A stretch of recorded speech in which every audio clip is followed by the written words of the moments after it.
Hello everybody, good morning. So today we are here to revise the updated classroom study material 2 of Vision IAS because a lot of FOMO is running in this era to complete this study material because it is so near to examination and it is released very close to our examination, and a lot of people are in FOMO that probably they would be missing it, they would not be covering it. So I'm just trying it to complete the thing in 2 parts, and the whole duration of the magazine would be around 2 hours, and that would be a sufficing thing for you guys to remember the whole lot of magazine in a single go. So let's start. सबसे पहले topic हम देखेंगे polity. तो इस part में मैं polity, economy और international relation cover करूंगा. नेक्स्ट पार्ट में मैं साइंस, टेक और कल्चर और एनवायरनमेंट कवर करूंगा. So that's not a big thing, हम लोग बहुत ही आसानी से इस चीज को पूरा कर लेंगे. Let's go straight to polity and governance. सबसे पहले फिस्कल फेडरलिज्म की बात हो रही, और इसमें फिस्कल फेडरलिज्म क्या है कि यूनियन, स्टेट और लोकल गवर्नमेंट के बीच में share of funding and administrative responsibilities हो, दैट इज फिस्कल फेडरलिज्म. अभी रिसेंटली कुछ स्टेट गवर्नमेंट चले गए थे सुप्रीम कोर्ट में कि सही से डेवोल्यूशन नहीं हो रहा हमारे सेंट्रल पूल ऑफ टैक्सेस का, ऐसा ही चीजों को लेकर.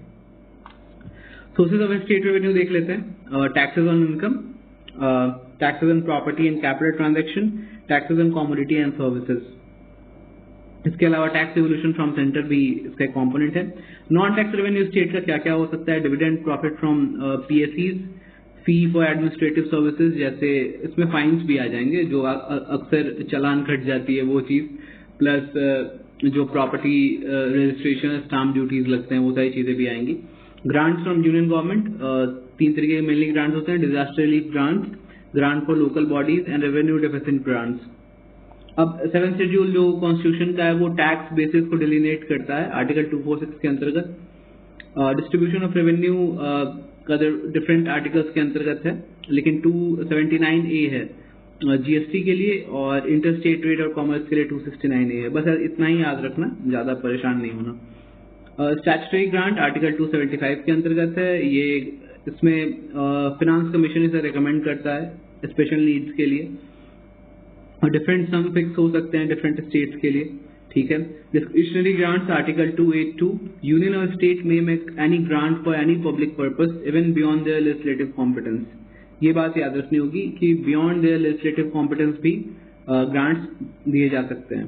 बोरोइंग्स का क्या सीन है? यूनियन गवर्नमेंट तो इंडिया में भी और इंडिया से बाहर भी डेट ले सकता है. एट प्रेजेंट पब्लिक डेट ज्यादा है, जो इंटरनल डेट है हमारा, इंटरनल पब्लिक डेट वो ज्यादा है एक्सटर्नल से. लेकिन स्टेट के साथ एक बाइंडिंग है कि आर्टिकल 293 के अंतर्गत state can borrow within India not abroad. Plus जब अगर यूनियन के पास स्टेट का मतलब स्टेट के पास यूनियन का कर्जा अभी पड़ा हुआ है तो state can not borrow further, उसे पहले परमिट लेनी पड़ेगी फिर वो बोरो कर पाएगा. ईवीएम वीवीपैट सेकंड आर्टिकल है हमारा. इसमें क्या है कि इलेक्शन कमीशन ऑफ इंडिया और पे केस हुआ था अभी recently, association for democratic reforms ने किया था सुप्रीम कोर्ट में कि पूरी की पूरी वेरिफिकेशन हो ईवीएम और वीवीपैट की. बट सुप्रीम कोर्ट ने बोला कि नहीं ऐसा कोई जरूरत बात नहीं है भाई, केवल 5 ईवीएम्स पर असेंबली या कॉन्स्टिट्यूंसी करो वो काफी है. 1982 में सबसे पहले केरला में आया था ईवीएम. फिर उसके बाद सारे जनरल इलेक्शन जो 2004 से होने लगे उनमें सारे में इसे लागू किया गया. और ओरिजिनली नहीं था, 1989 में रिप्रेजेंटेशन ऑफ पीपल एक्ट के अंतर्गत इसे इनकॉर्पोरेट किया गया. और अब मैंडेटरी है वीवीपैट को यूज करना. ओके, नेक्स्ट क्या है कि ईवीएम बनाता कौन है? भारत इलेक्ट्रॉनिक्स लिमिटेड बनाता है मिनिस्ट्री ऑफ डिफेंस के अंतर्गत, और ईसीआईएल बनाता है डिपार्टमेंट ऑफ एटॉमिक एनर्जी के अंतर्गत. अब इसमें 3 यूनिट होते हैं, पहला बैलेट, दूसरा कंट्रोल, तीसरा वीवीपैट. बैलेट यूनिट में 16 बटन का की होगा जिसमें बटन हम जनरली दबाते हैं. और कंट्रोल यूनिट क्या है कि उसमें ये यूनिट मास्टर यूनिट है, ये पोलिंग या प्रिसाइडिंग ऑफिसर, जिस बूथ पे प्रिसाइडिंग ऑफिसर होंगे उनके हाथ में होता है वो. वीवीपैट क्या है? एक वोटर ट्रेल सिस्टम है जिसमें एक स्लिप आता है, प्रिंट होता है, जिससे आपने किस पार्टी को वोट दिया वो उसमें दिखती है. 7 सेकंड के विंडो तक रखती है, उसके बाद एक सील्ड बॉक्स में कट के गिर जाती है। अब क्या है कि ये चीज ट्रांसपेरेंसी लाने के लिए की गई थी। अब ईवीएम सबसे पहले ये चीज याद रखनी होगी जी स्टेट आर्टिकल का, ईवीएम सबसे पहले दैट इज केरला में इंट्रोड्यूस हुआ था और वीवीपैट सबसे पहले गोवा इलेक्शंस में इंट्रोड्यूस हुआ था। ठीक है, 2019 के जनरल इलेक्शन से वीवीपैट सब में लागू हो रहा है रेगुलरली। वीवीपैट क्या करता है कि 4 वोट पर मिनट से ज्यादा नहीं वोट देने देता है। तो अगर कहीं लिखा हो कि अनलिमिटेड वोट 1 मिनट के अंदर में डाला जा सकता है तो वो चीज सही नहीं है। It is not possible to pre program. अक्सर एलिगेशन लगते हैं कि प्री प्रोग्रामिंग कर दी गई ईवीएम की कि एक ही पार्टी को वोट जाएगी, कोई भी आप बटन दबाओ, तो ये पॉसिबल नहीं है।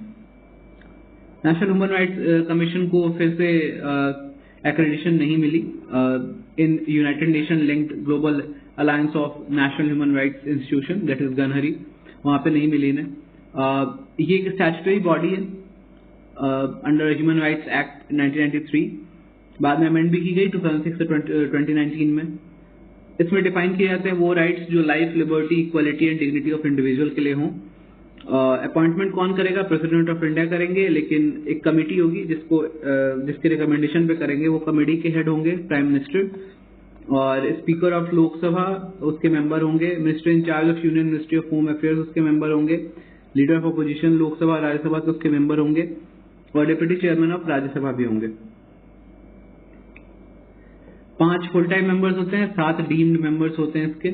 चेयरपर्सन जनरली सुप्रीम कोर्ट के रिटायर्ड चीफ जस्टिस होते हैं या करंटली सर्विंग जज भी हो सकते हैं। 5 फुल टाइम मेंबर्स में कौन कौन होंगे? जज ऑफ सुप्रीम कोर्ट, जज of high court, 3 other members जिनका प्रैक्टिकल नॉलेज होगा इस फील्ड का। उसके 7 डीम्ड मेंबर्स कौन कौन से हैं? नेशनल कमीशन फॉर माइनॉरिटीज के, बैकवर्ड क्लासेस के, शेड्यूल्ड कास्ट के, शेड्यूल्ड ट्राइब के, एनसीपीसीआर के जो चेयरपर्सन है वो, और chief commissioner for person with disabilities, और नेशनल कमीशन फॉर वुमेन के भी मेंबर उसके मेंबर होते हैं।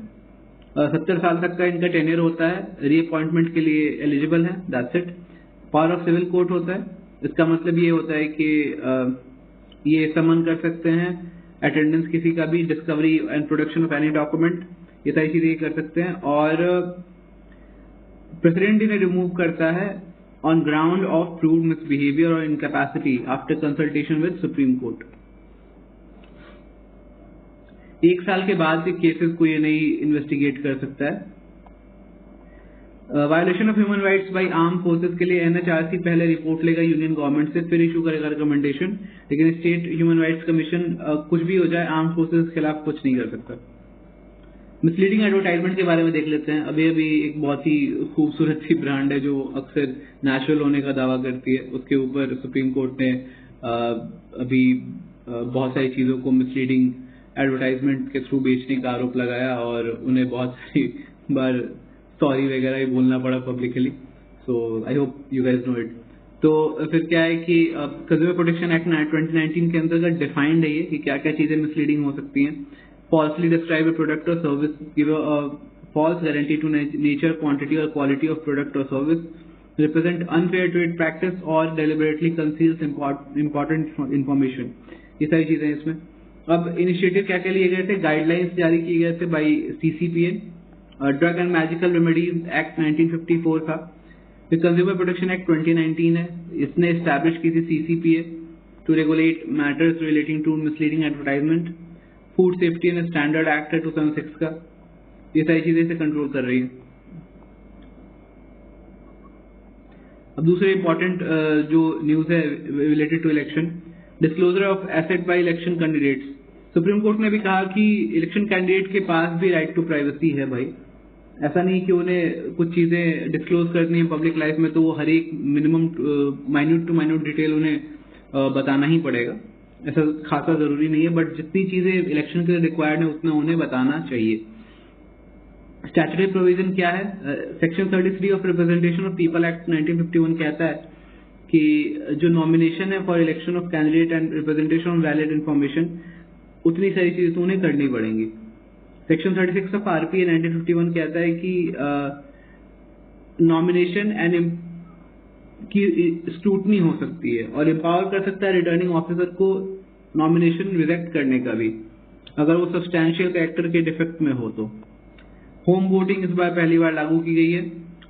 इसमें क्या है कि जो 85 ईयर्स से ज्यादा के बुजुर्ग हैं उनके लिए, प्लस उन पर्सन विद डिसेबिलिटीज के जिनके 40% बेंचमार्क डिसेबिलिटी है। रीपॉलिंग क्या है? रीपॉलिंग किस केसेस में हो सकता है, बस इतना हमें जानना है। सेक्शन 50, ये रीपॉलिंग आरओपीए 1951 के प्रोविजंस के अनुसार है। इसमें नेचुरल कैलेमिटी अगर आई तो, या वायलेंस हो गया तो, फिर ड्यू टू डैमेज और डिस्ट्रक्शन ऑफ वोटिंग मशीन, अगर मशीन ही चौपट हो गई तो, countermanding of election on account of booth capturing, अगर बूथ कैप्चरिंग हो जाता है तो, और अगर कैंडिडेट का डेथ हो जाता है रिकॉग्नाइज्ड पॉलिटिकल पार्टी के तब। Right to contest election and right to vote of prisoners. अब क्या है कि जो कन्विक्टेड पर्सन है जिसको 2 साल की सजा हुई है वो इलेक्शन नहीं कंटेस्ट कर सकता है, प्लस 6 इयर्स का और विंडो में वो इलेक्शन कंटेस्ट नहीं कर सकता है।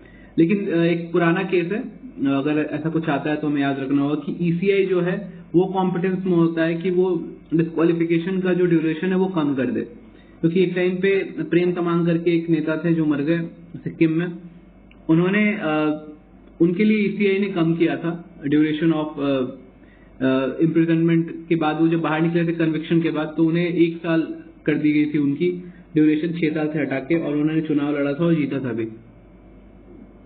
वोटिंग क्या है? वोटिंग कौन कौन कर सकता है?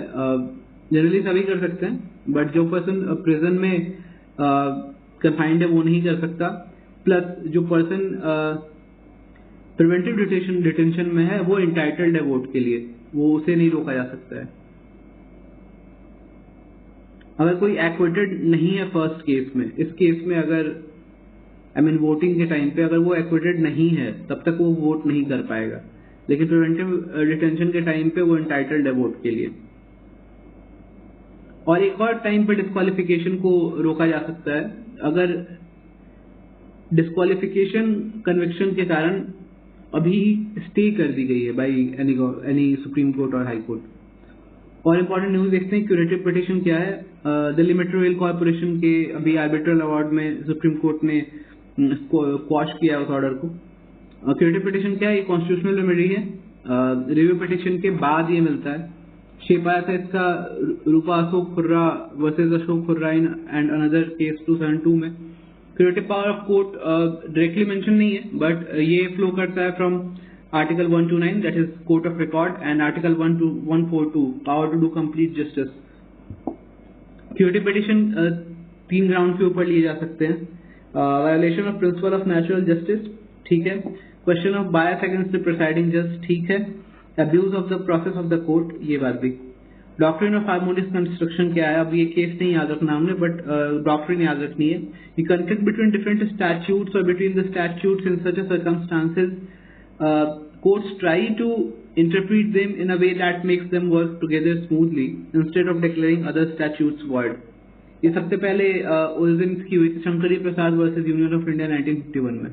That's it, here ends the polity thing. Second हम देखते हैं इंटरनेशनल रिलेशन। अब ऑकस ने क्या किया है कि उसने जापान के साथ कोऑपरेशन करी है कैपेबिलिटीज इनहांस करने के लिए। जापान का इंक्लूजन हुआ है पिलर 2 में, अभी फुल मेंबर नहीं है। इसके 2 पिलर्स होते हैं, पिलर 1 और पिलर 2। अब ये फुल मेंबर नहीं है क्योंकि केवल पिलर 2 में इसकी इंक्लूजन हुई है। इसमें क्या करना है कि ये जनरली कैपेबिलिटीज को इनहांस करने, इंटीग्रेट और स्टैंडर्डाइज करने की एक फोरम है। ऑकस के अपने बायलैटरल टाइज है जापान के साथ ऑलरेडी, ठीक है। ऑकस 2021 में आया था। नेचर क्या है? ये स्ट्रेटेजिक अलायंस है between Australia, UK and US. इसकी मेजर फोकस क्या है? डिफेंस कैपेबिलिटीज पे। ये एक्सेलरेट करेगा technological integration and expand the industrial capacity of all 3 countries.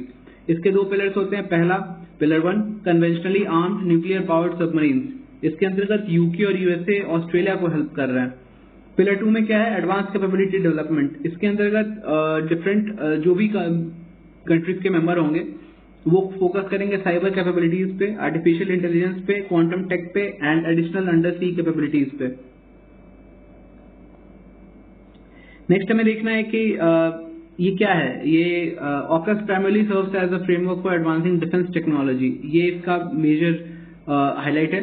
इसका for facilitating sharing of critical technology, a legally binding tripartite agreement known as exchange of naval propulsion information agreement, ENNPA। ये बात हमें याद रखनी होगी, probably पूछ लेता है यूपीएससी क्या टर्म्स आजकल न्यूज में। AUKUS is different from quad. AUKUS quad से इसलिए डिफरेंट है क्योंकि क्वाड का जो फोकस होता है वो स्ट्रेटेजिक कोऑपरेशन इन इंडो पैसिफिक रीजन है, वाइल ऑकस क्या है कि ये डिफेंस पार्टनरशिप को प्रायोरिटी देता है ज्यादा। क्वाड का मेंबर्स कौन कौन से हैं? इसका निमोनिक है जूसिया, JUSIA, जापान, USA, उसके बाद इंडिया, देन ऑस्ट्रेलिया।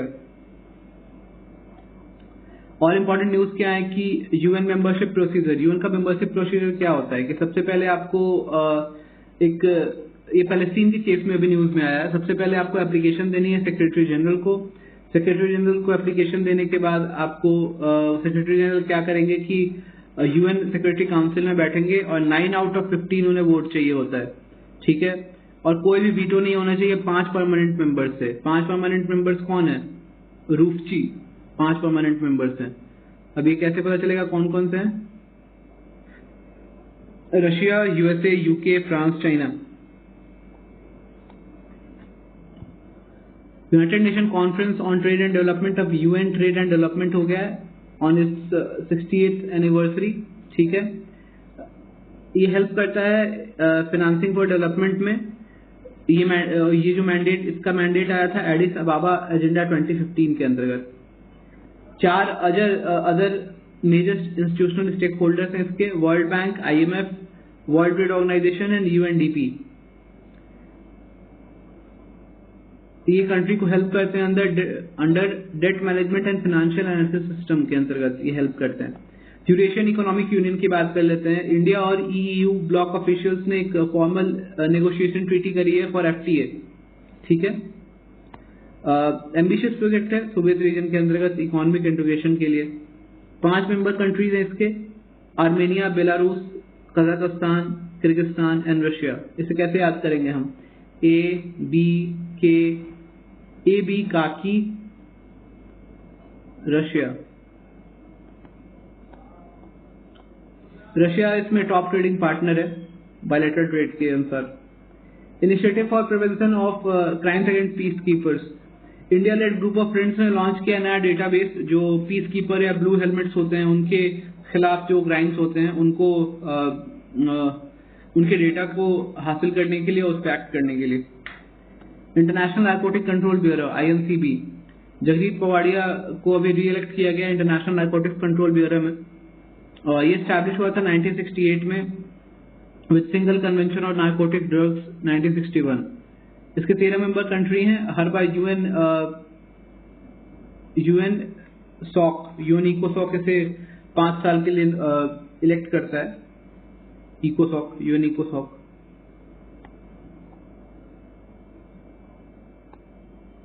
नेक्स्ट हम देखेंगे उज्बेकिस्तान। अभी चीफ ऑफ आर्मी स्टाफ ने इनॉग्रेट किया एक hi-tech IT laboratory in academy of arm forces in Uzbekistan. Uzbekistan का जो राजधानी है वो है ताशकेंत। डबली लैंडलॉक कंट्री है। इसके बॉर्डरिंग कंट्रीज कौन कौन से हैं? नॉर्थ में कजाकिस्तान है, ईस्ट में किर्गिस्तान है, ताजिकिस्तान साउथ ईस्ट में है, और अफगानिस्तान साउथ में है, तुर्कमेनिस्तान साउथ वेस्ट में है। अगर इसे याद करना है तो ऐसे याद करेंगे, सेंटर में हम उज्बेकिस्तान को रखेंगे ऐसे, यहाँ पे है कजाकिस्तान, अगर ऐसे ऊपर देखें तो कजाकिस्तान, सॉरी इसको मैं दोबारा से बनाता हूँ, उज्बेकिस्तान सेंटर में, देन एक एरो ऐसे करो और फिर यहाँ पे 2 ता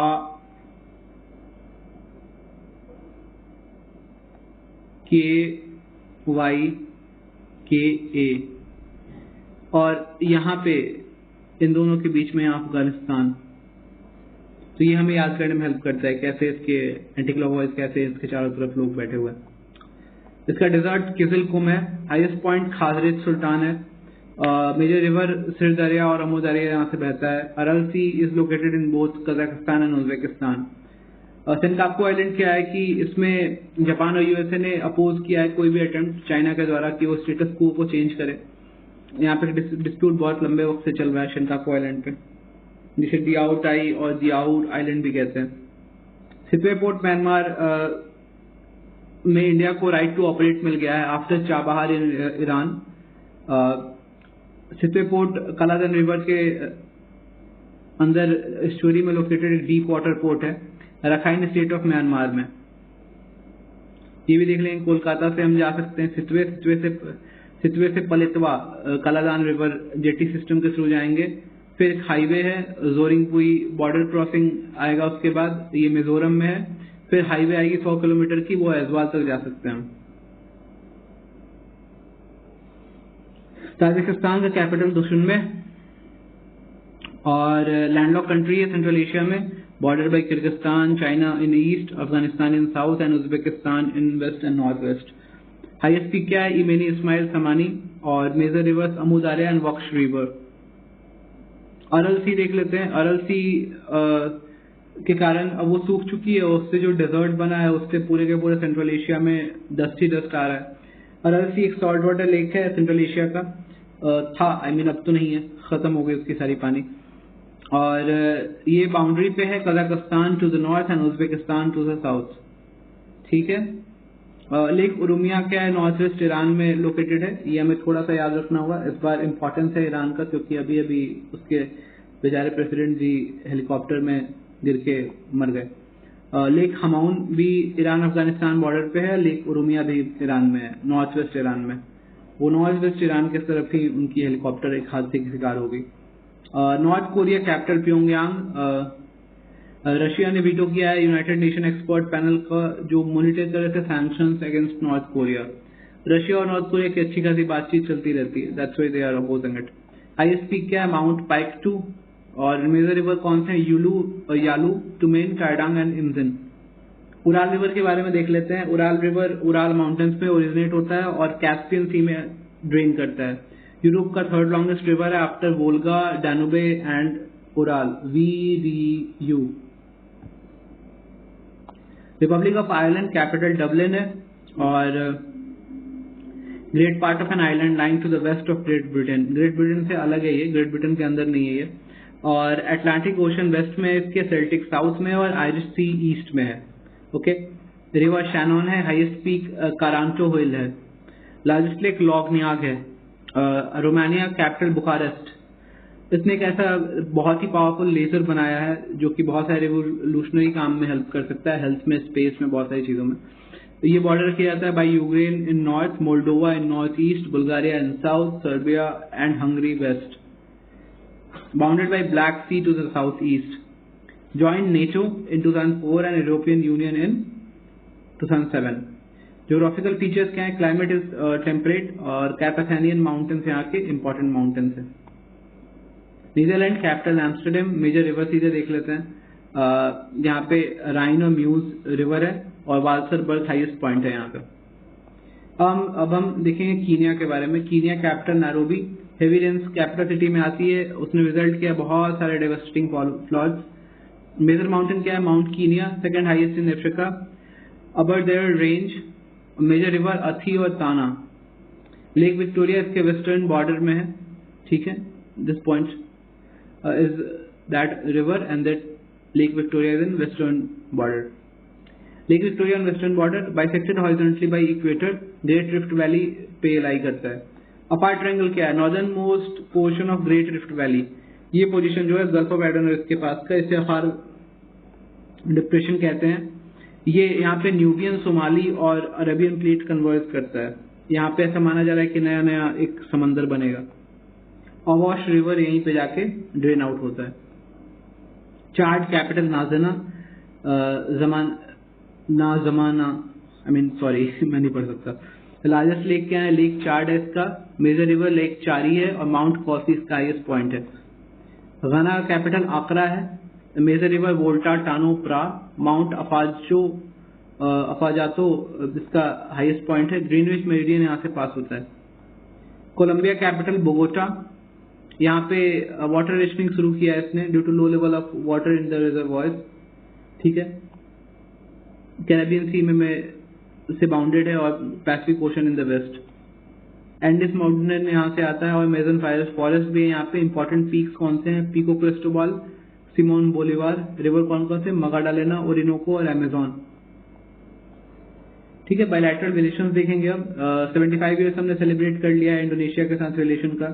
स्ट्रेटेजिक पार्टनरशिप हम 2005 में शुरू की थी। पार्ट ऑफ बांडुंग कॉन्फ्रेंस 1955, हम दोनों पार्ट थे उसके, जिसने नॉन अलाइनमेंट मूवमेंट शुरू करी 1961 में। हम लोग common groups like G20, Indian Ocean Rim Association, East Asia Summit और यूनाइटेड नेशन सब में कॉमन पार्ट है। इंडोनेशिया पार्ट है हमारे एक्ट ईस्ट पॉलिसी का, ठीक है। इंडोनेशिया इंडिया का largest trade partner in ASEAN, mostly driven by palm oil, ठीक है। अब यहाँ पे longest river the Kapuas river है। पुनकाक जावा इसका हाईएस्ट पॉइंट है। Major volcano Krakatau, Merapi, Sinabung, ये सारी चीजें। Major strait Malacca, Lombok and Sunda. दूसरे बायलैटरल रिलेशन न्यूज क्या है? यूक्रेन के फॉरेन मिनिस्टर ने ऑफिशियल विजिट किया इंडिया पे। ये पीस समिट स्टार्ट करना चाहते हैं। 10 पॉइंट्स पीस फॉर्मूला एक रिलीज किया गया है by Switzerland based on Ukrainian president 10 points peace formula. Ukraine president ने 10 पॉइंट पीस फॉर्मूला रिलीज करा है और 10 पॉइंट पीस फॉर्मूला एम करता है lasting peace in Ukraine and put an end to war. Disaster diplomacy क्या है कि लोगों को डिजास्टर में हेल्प करना ही डिजास्टर डिप्लोमेसी है हमारे कंट्री का।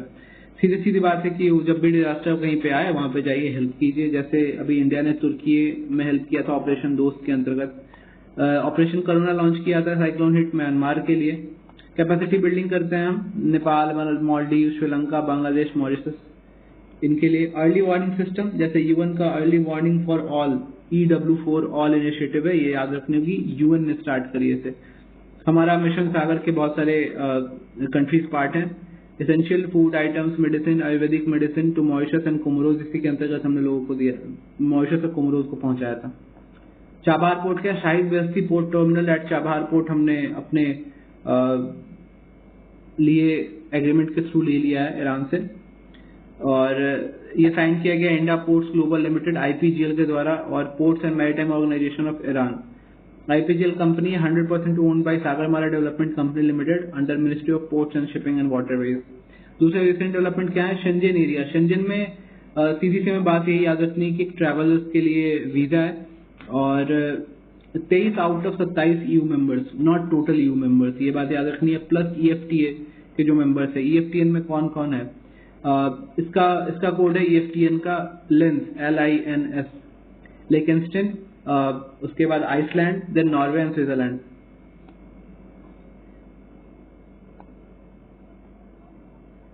फिर हवाना सिंड्रोम एक मेंटल हेल्थ सिम्टम है जो कि सर्टेन साउंड्स के द्वारा होता है। नॉइज हो सकता है, वर्टिगो हो सकता है, नोजिया हो सकता है, हेडेक हो सकता है। सबसे पहले हवाना में 2016 में क्यूबा में इसे पता किया गया था।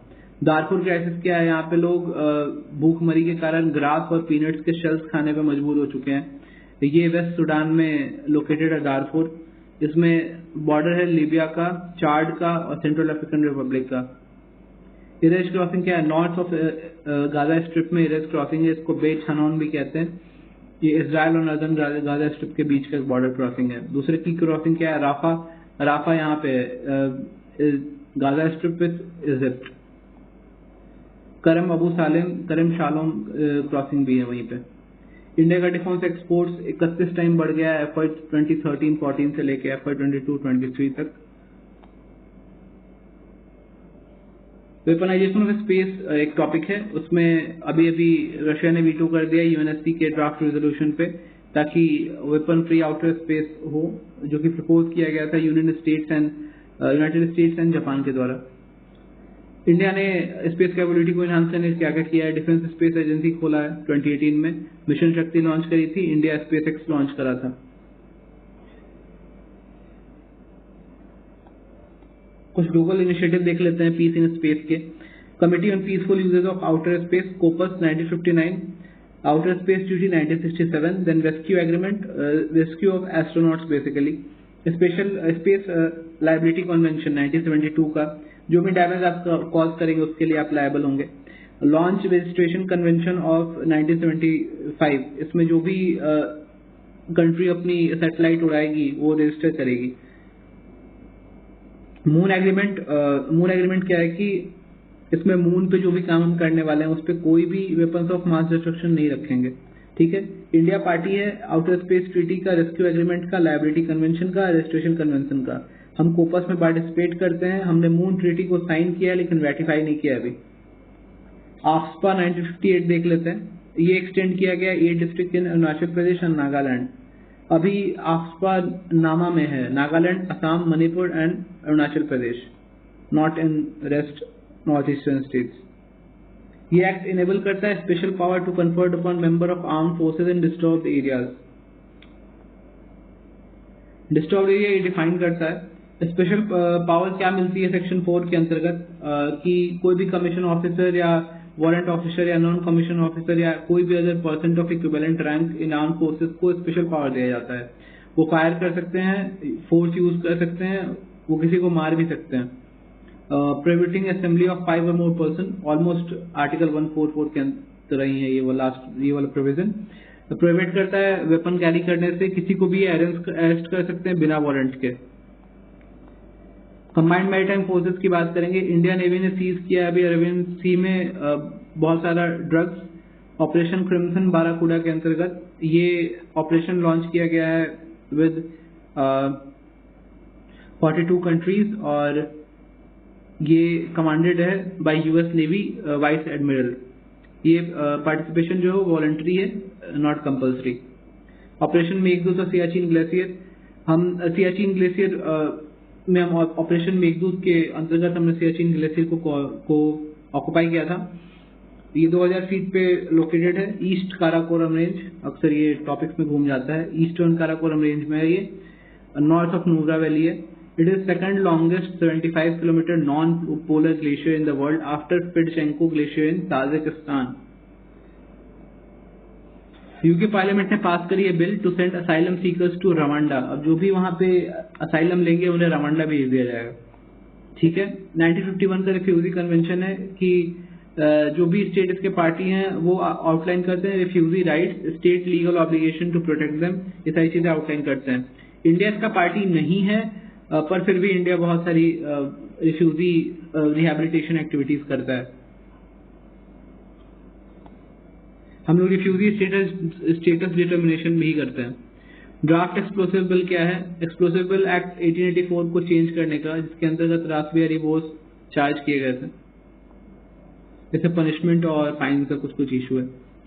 टाइगर ट्रम्प एक्सरसाइज यूएसए के साथ humanitarian and assistance and disaster relief exercise है, एम्फीबियस एक्सरसाइज है ये। अभी इसका हार्बर फेज चल रहा है, उसका लैंड फेज होगा। गगन शक्ति पोखरण फील्ड फायरिंग रेंज में हुआ है जैसलमेर डिस्ट्रिक्ट में, ठीक है।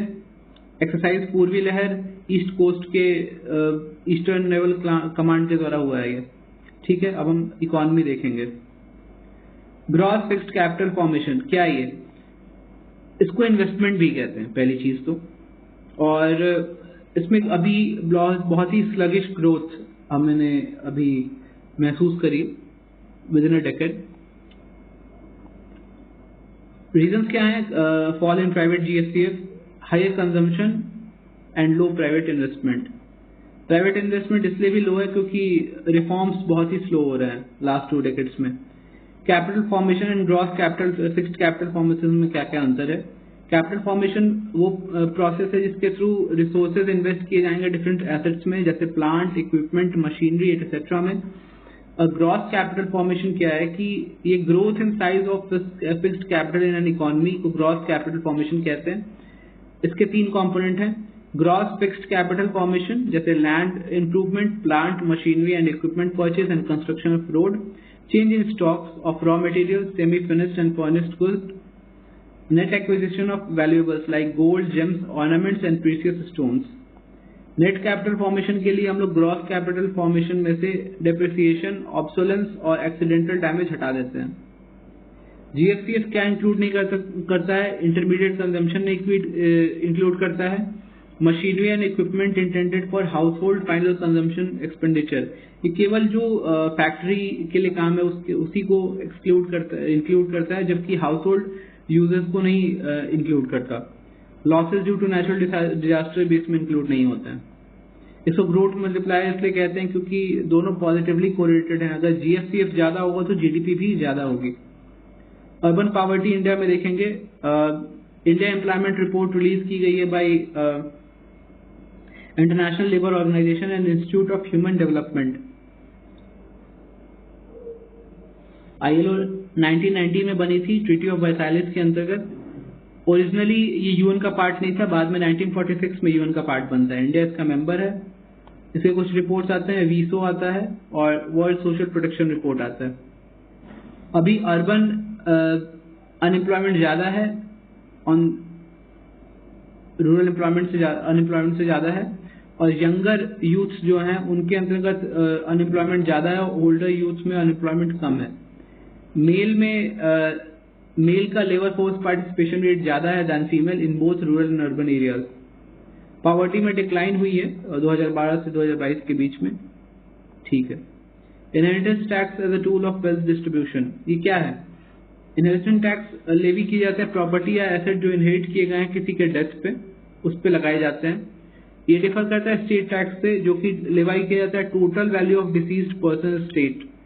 अब जो भी प्रॉपर्टी इनहेरिट की गई है उस पे इनहेरिटेंस टैक्स लगेगा, और स्टेट टैक्स टोटल की टोटल जो वैल्यू थी डिसीज पर्सन के एसेट्स की उस पे लगने वाला चार्ज है। इंडिया में इनहेरिटेंस टैक्स नहीं था, पर स्टेट ड्यूटी थी, 1953 में इम्पोज की गई थी, और टैक्स रेट बहुत ज्यादा बढ़ गया था, 85% तक पहुंच गया था। इसको एबॉलिश किया गया 1985 में। अब इन्हीं की तरह गिफ्ट टैक्स और वेल्थ टैक्स इंडिया में इम्पोज्ड थे, अब वो भी हटा दिए गए। अभी इम्पोज्ड है गिफ्ट टैक्स, जो कि 2004 में दोबारा लागू किया गया। जो भी आप गिफ्ट लेंगे 50,000 से ऊपर का एक फाइनेंशियल ईयर में, आपको उस पे इनकम फ्रॉम अदर सोर्सेज के बेसिस पे आपको उसमें टैक्स भरना पड़ेगा। Living veg and minimum wage, India में मिनिमम वेज काम करती है क्योंकि इंडिया में मिनिमम वेज एक्ट है 1948 का, लेकिन लिविंग वेज हमें चाहिए for better quality of life of workers. उसके लिए हमने आईएलओ से सांठगांठ किया है ताकि हमें पता चले कैसे मिनिमम लिविंग वेज हम निकालेंगे। ठीक है। ये इसका डेफिनेशन क्या है कि decent standard of living for workers and their families के लिए लिविंग वेज, और minimum wage lowest legal hourly wage that employer must pay their workers. ठीक है। ये एक्सप्लॉयटेशन से प्रोटेक्ट करता है और ये क्वालिटी ऑफ लाइफ से प्रोटेक्ट करता है, क्वालिटी ऑफ लाइफ देता है। एसेट मोनेटाइजेशन क्या है? National highway authority of India ने अभी बहुत ही बड़ा मोनेटाइजेशन वैल्यू लॉन्च किया है through infrastructure investment trust mode. अब एक ट्रस्ट बनाई है जिसमें इंफ्रा में इन्वेस्ट करेंगे, उसके थ्रू इसने एसेट मोनेटाइजेशन का प्लान किया है। एसेट मोनेटाइजेशन का आइडिया विजय केलकर कमेटी के द्वारा आया था 2012 में। ठीक है। और अथॉरिटी कौन है इसका एसेट मोनेटाइजेशन का? एक authorised core group of secretaries है ऑन एसेट मोनेटाइजेशन, जिसको CGAM कहते हैं, हेडेड बाय कैबिनेट सेक्रेटरी। ये एसेट मोनेटाइजेशन में काम करते हैं। प्रोसेस क्या है? लाइसेंस करना है या लीज करना है गवर्नमेंट ओन्ड एसेट्स को प्राइवेट पार्टी के लिए, और बिटवीन पब्लिक अथॉरिटी भी हो सकता है for balance risk sharing. National monetisation pipeline आई थी, इसके थ्रू हमें 6 लाख करोड़ के कोर एसेट्स को मोनेटाइज करना है। सबसे ज्यादा जो 5 सेक्टर्स जो कैप्चर करते हैं हमारे एग्रीगेट पाइपलाइन को, वो है रोड, फिर रेलवे, फिर पावर, फिर ऑयल, फिर telecom. National land monetisation corporation, ये स्पेशल पर्पस व्हीकल है for undertaking surplus land monetisation of central public sector enterprises. जो PSUs हैं उनके मोनेटाइजेशन के लिए नेशनल लैंड मोनेटाइजेशन कॉर्पोरेशन खोली गई। एसेट रिकंस्ट्रक्शन कंपनीज के लिए मास्टर डायरेक्शन रिलीज किया है रिजर्व बैंक ऑफ इंडिया ने। ये सरफायसी एक्ट के अंतर्गत रिलीज होती है और reserve bank of India release करता है इसे। ERC का डेफिनेशन क्या है? वो फाइनेंशियल इंस्टीट्यूशन जो बाई करता है नॉन परफॉर्मिंग एसेट्स को, उन्हें रीस्ट्रक्चर करके और देता है। इन्हें एसेट को रिजॉल्व करना है with minimum of 8 year of acquisition. Genesis कहाँ है इनका? ARCs का सरफासी एक्ट 2002 में इनका जेनेसिस माना जाता है। नरसिम्हन 2 ने भी इसे प्रपोज किया था। एग्जाम्पल जैसे NARCL और IDRCL। ARC कैसे काम करता है? पहले एसेट एक्विजिशन करेगा, उसके बाद सिक्योरिटी रिसीट्स बनाएगा और एट अ डिस्काउंट जो लेंडर्स हैं वो स्ट्रेस्ड लोन को ARC पे बेच देते हैं। Unless the transaction is entirely in cash, ARC issues security receipts that are redeemable as and when it recovers the specific loan. Management fee charge कर सकता है 1.5% से लेकर 2% तक of value of asset every year. Advance pricing agreement की बात करेंगे। अब central board of direct taxes ने एडवांस प्राइसिंग एग्रीमेंट की है विद इंडियन टैक्स पेयर्स। ये टैक्स पेयर एग्रीमेंट है between tax authority and tax pairs in a country. ये ट्रांसफर प्राइसिंग से बचाता है, या उसमें अगर आपको एडवांस प्राइसिंग एग्रीमेंट अगर आपने किया है तो आपको बेहतर रिबेट मिल सकता है। ट्रांसफर प्राइसिंग क्या होती है कि price of goods and services को एक्सचेंज करे बिटवीन कंपनीज जो कि सेम कॉमन ओनरशिप के ऊपर है। मान लीजिए सिंगापुर और इंडिया में सेम कंपनी इसकी सब्सिडरीज हैं, तो वो हमारे यहाँ नहीं बेच के वहां पे बेच दें और वहां पे बेस दिखा दें। और सिंगापुर एक तरीके का टैक्स हेवन कंट्री, क्योंकि वहां पे कम टैक्सेस लगते हैं इंडिया के मुकाबले, तो वहां पे वो टैक्स बचा सकता है। आर्म लेंथ प्रिंसिपल क्या है प्राइसिंग का? ये प्राइस स्टेट करता है that price agreed in a transaction between two related parties must be the same as the price agreed in a comparable transaction between two unrelated parties. इसमें लगभग 9 years का आप ले सकते हैं, क्योंकि 5 साल का तो आपको एग्रीमेंट है और 4 साल आप प्री रोल आउट भी कर सकते हैं। तो यूनिलैटरल EPA क्या है? Between taxpayer and tax administration. Bilateral taxpayer, tax administration and host country. Bilateral, फिर उसके बाद मल्टीलैटरल EPA क्या है? ये बिटवीन टैक्स पेयर है, टैक्स एडमिनिस्ट्रेशन है, more than one foreign tax administration. अब म्यूचुअल एग्रीमेंट प्रोसीजर, ये क्या? ये ऑल्टरनेटिव है available to taxpayer for resolving double taxation disputes. इसमें क्या है कि MAP जो रिजॉल्व करता है transfer pricing dispute post of its happening, उसके बाद, और APA पहले ही हेल्प करता है हमें रिजॉल्व करने में। मिनिस्ट्री ऑफ फाइनेंस ने नोटिफाई किया है APA स्कीम 2012 में, बस ज्यादा नहीं याद करना। ये वॉलंटरी है, नॉट बाइंडिंग और something like that. DGA India का मॉरिशस के साथ है, 1982 में साइन किया गया था। उसमें प्रिंसिपल पर्पस टेस्ट की बात की गई है। अगर किसी कंपनी का प्रिंसिपल पर्पस अगर टैक्स बचाना ही है तो उसे टैक्स बेनिफिट नहीं मिलेगा।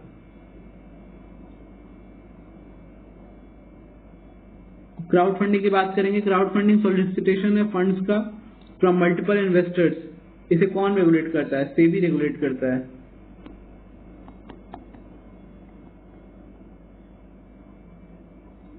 सेबी गाइडलाइन क्या है कि एक्रेडिटेड इन्वेस्टर्स ही इन्वेस्ट कर सकते हैं। वो कंपनीज जो कंपनी एक्ट में रजिस्टर्ड हैं और उनका 20 करोड़ से ज्यादा का वर्थ है। हाई नेटवर्थ इंडिविजुअल्स जिनका 2 करोड़ से ज्यादा मिनिमम नेटवर्थ है।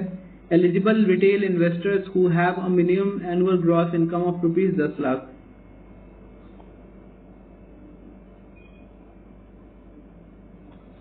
नेक्स्ट ये देख लेते हैं क्रेडिट डिपॉजिट रेशियो। हमारा क्रेडिट डिपॉजिट रेशियो बहुत बढ़ गया है लास्ट 3 इयर्स में। It is increasing readily and continuously. लगभग 20% हो चुका 80% हो चुका है अब तक। क्रेडिट डिपॉजिट रेशियो क्या है? बैंक जो लेंड आउट करता है अपने डिपॉजिट जिसे उसने मोबिलाइज किया है उसे क्रेडिट डिपॉजिट रेशियो कहते हैं।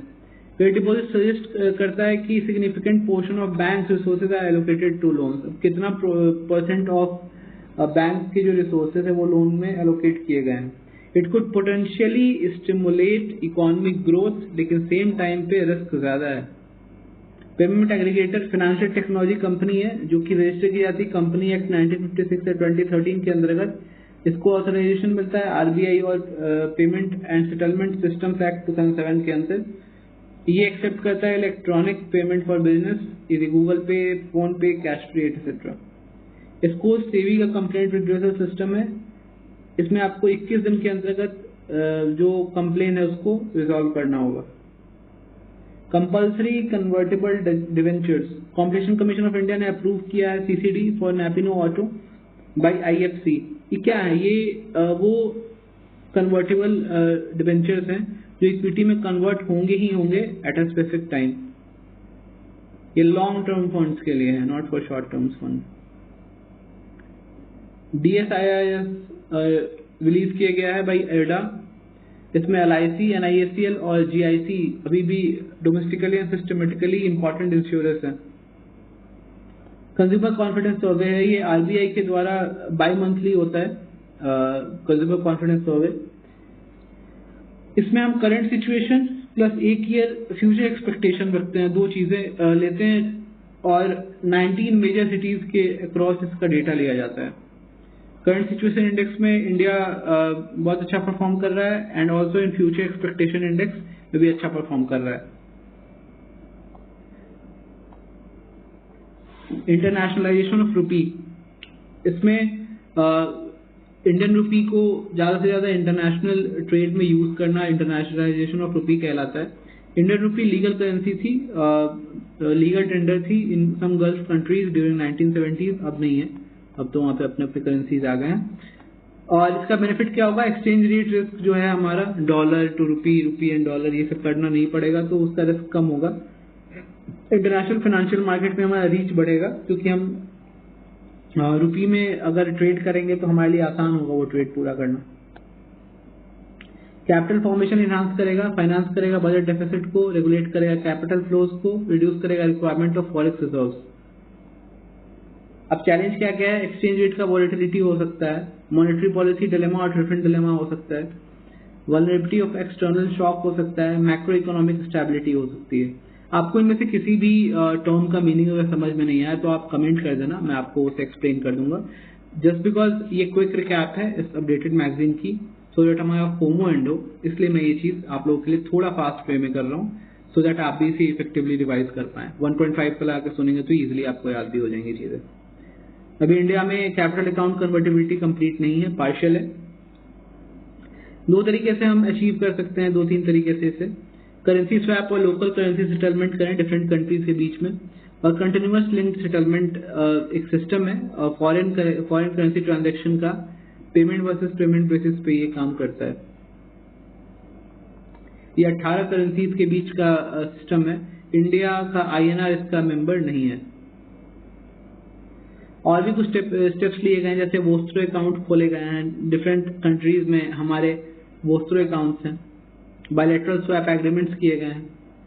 अब बैसिल ने भी एंड गेम शुरू कर दिए मार्वल्स की तरह।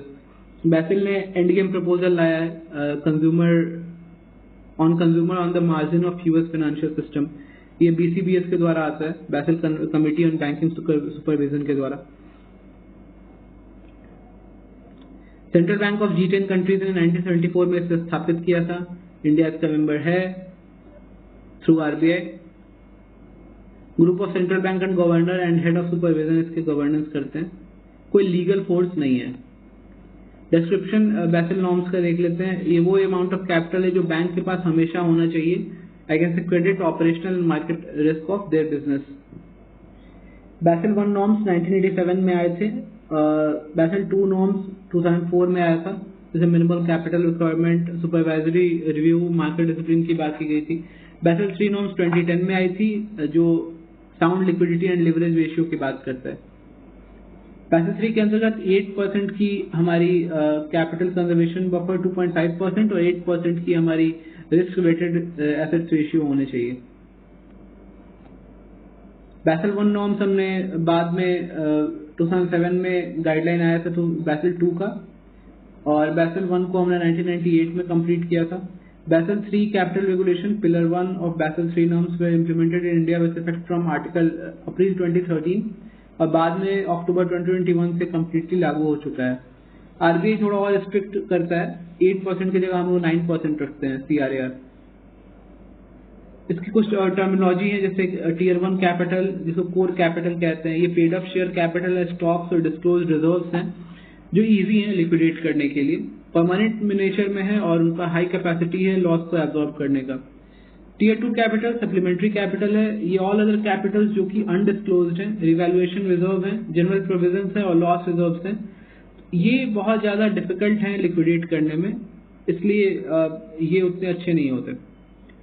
But risk weighted assets ratio क्या है, वो minimum amount of capital that bank must have relative to bank's risk from its lending activities. The more the risk, more the capital needed to protect depositors. अब ये तीन चीजें देख लेते हैं हम कि leverage ratio, tier 1 capital by exposure measure, उसके बाद liquidity coverage ratio, high quality liquid assets divided by total net cash outflow over next 30 days. Capital adequacy ratio क्या है, capital tier 1 to tier 2 divided by risk weighted assets. Capital conservation buffer क्या है, banks are required to hold capital conservation buffer to ensure cushion of capital that can be used to absorb losses during financial stress. और counter cyclical buffer क्या है, वो एक mechanism है जो allow करता है बैंक को कैपिटल बिल्ड करने में during period of excessive credit growth और बाद में एब्जॉर्ब करते हैं उनसे लॉसेस को during down turns. Financing for sustainable development report 2024 का है. ये report inter agency task force on financing for development के द्वारा जारी किया गया है. ये 60 यूनाइटेड नेशन एजेंसी के द्वारा बनाया गया एक फोरम है और ये यूएनडेसा इसका कोऑर्डिनेटर की तरह एक्ट करता है. ये कन्वीन किया गया by United Nation secretary general to follow up on the 7 action agenda of Addis Ababa action agenda 2015. Addis Ababa action agenda एक न्यू ग्लोबल फ्रेमवर्क है फॉर फाइनेंशिंग सस्टेनेबल डेवलपमेंट और इसका फोकस मेनली क्या है कि उन पॉलिसीज में पैसे लगाना जहां इकोनॉमिक, सोशल और एनवायरमेंटल प्रायोरिटीज सर्वोपरि हों. आईएमएफ लेंडिंग, आईएमएफ जो है वो एक्सटेंडेड फंड फैसिलिटी दे रहा है इजिप्ट को. ईएफ क्या है कि असिस्टेंस देता है कंट्रीज को जो सीरियस पेमेंट इम्बैलेंस फेस कर रहे होते हैं या स्ट्रक्चरल इम्पेडिमेंट फेस कर रहे होते हैं. सारे मेंबर कंट्री जिनको पोटेंशियल या एक्चुअल रिस्क है वो इसके लिए एलिजिबल है. आईएमएफ लेंडिंग किसी स्पेसिफिक प्रोजेक्ट के लिए नहीं होता बट ओवरऑल जब उनके बीओपी क्राइसिस आती है तब इकोनॉमिक स्टेबिलिटी को रिस्टोर करने के लिए आईएमएफ लेंड करता है. 3 तरीके की फाइनेंसिंग इंस्ट्रूमेंट है इसकी, general resources account, poverty reduction and growth trust, resilience and sustainability trust. General resources account में नॉन कंसेशनल टर्म्स पे लोन दिए जाते हैं, ठीक है, mainly through payment of quota. तो कोटा डिफरेंट कंट्री अपना पे किए होते हैं उसके पैसे से. Different types of GI loans हैं, stand by agreement, extended fund facility जिसपे क्वेश्चन भी आया था, flexible credit line, short term liquidity line और rapid financing instrument. Poverty reduction and growth trust ये कंसेशनल देता है, इसमें ये नॉन कंसेशनल था और ये कंसेशनल है, 0 इंटरेस्ट रेट पे देता है. Extended credit facility non concessional है जबकि एक्सटेंडेड फंड फैसिलिटी जो है वो नॉन कंसेशनल है और ईसीएफ कंसेशनल है. ये कंसेशनल है और वो नॉन कंसेशनल है. रेजिलियंस एंड स्टेबिलिटी ट्रस्ट में resilience and sustainability facility RSF दिया जाता है. इंटरनेशनल ईयर ऑफ मिलेट का final programme FAO headquarter Rome Italy में हुआ. मिलेट्स के बारे में देख लेते हैं. एनुअल वार्म वेदर के सीरियल्स हैं, one of the oldest food हैं जो कि ह्यूमन काइंड को पता चले. साइज के बेसिस पे डिवाइड किया जाता है, मेजर मिलेट और माइनर मिलेट. मेजर मिलेट क्या है कि sorghum, pearl millet, finger millet major millet कहलाते हैं और माइनर मिलेट कहलाता है little millet, foxtail millet, proso millet, barnyard millet and millet and kodo millet. India largest producer है मिलेट का, followed by Niger and China और 5th लार्जेस्ट एक्सपोर्टर है. Total production 16 million ton का है और 6 state namely Rajasthan, Uttar Pradesh, Haryana, Karnataka, Maharashtra and Gujarat लगभग 83% of millet production करते हैं. सिग्निफिकेंस क्या है, लो इनपुट कॉस्ट क्रॉप है और कम पानी भी पीता है. लो ग्लाइसेमिक इंडेक्स है इसका, ग्लूटेन फ्री है, micronutrient composition better than rice and wheat. C4 category crops है, बहुत ज्यादा कार्बन सिक्वेस्टर करती है अपने में. श्री अन्ना स्कीम हमने लॉन्च करी थी 2023 में. Indian millet research centre Hyderabad इसको प्रमोट कर रहा था. Millet rebranded as nutri cereals in national year of millet जो कि 2018 में मनाई गई थी. तो ये याद रखनी होगी, इंटरनेशनल ईयर 2023 थी और नेशनल ईयर 2018 थी. ये पोषण माह अभियान में भी इंक्लूड किया गया है.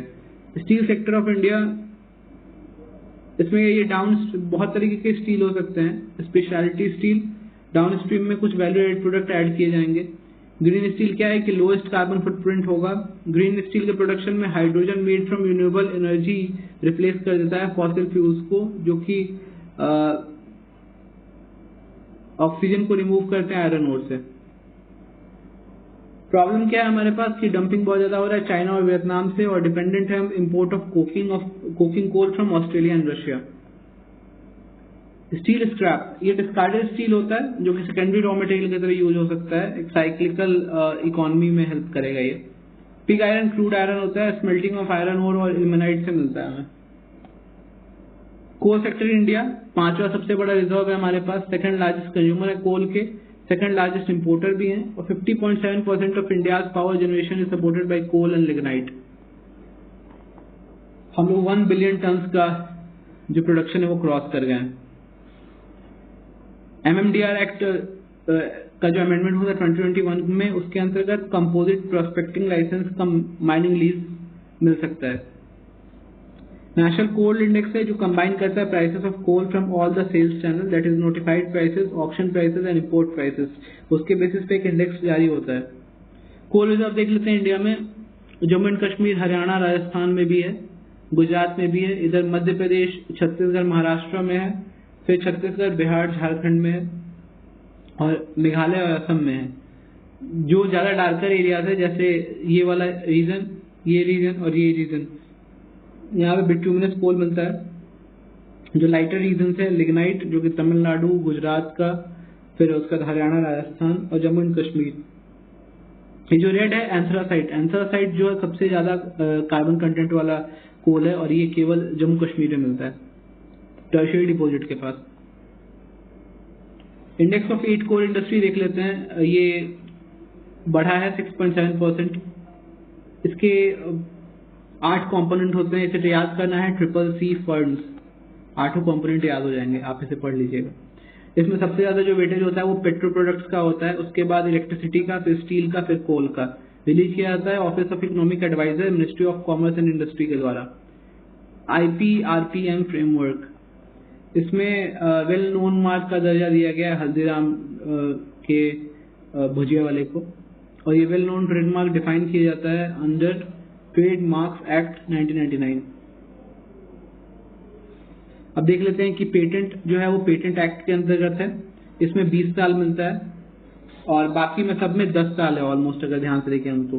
ट्रेडमार्क एक्ट 1999 का है, डिजाइन एक्ट 2000 का है, कॉपीराइट एक्ट 1957 का है, GI एक्ट 1999 का है। 10 साल के लिए मिलता है, रिन्यू किया जा सकता है फॉर अगले 10 साल। Trade secret protected under common law until confidentiality is safeguarded। Other important development क्या है, UN ट्रेड एंड डेवलपमेंट का नाम बदल के UN अंकटाड का नाम बदल के UN ट्रेड एंड डेवलपमेंट कर दिया गया। CDP सुरक्षा एक सुरक्षा प्लेटफॉर्म है, ये सुरक्षा लिखता है बट ये सब्सिडीज के लिए है, ये बातें याद रखनी रहेंगी। किसके लिए? To horticulture farmers under cluster development programme. Central sector scheme है cluster development programme of national horticulture board, ठीक है। CDP सुरक्षा क्या करता है? System for unified resource allocation, knowledge and secure horticulture assistance. तो ये नॉलेज भी देगा, असिस्टेंस भी देगा और DBT भी देगा। NIIF, ये जो फंड बनी है 2015 में बनी है, और ये ऑल्टरनेटिव एसेट मैनेजर की तरह बिहेव करती है। गवर्नमेंट ऑफ इंडिया का शेयर 49% है। ये इंडिया इंफ्रास्ट्रक्चर और ग्रोथ इक्विटी में ऑपरेट करती है। ये ऑल्टरनेटिव इन्वेस्टमेंट फंड है, registered with security and exchange board SEBI. तो इसकी गवर्निंग काउंसिल को हेड करते हैं फाइनेंस मिनिस्टर। फिक्की ने अभी 97 फाउंडेशन डे अभी सेलिब्रेट किया है अपना, जो कि स्टैब्लिश होता है 1927 के टाइम पे।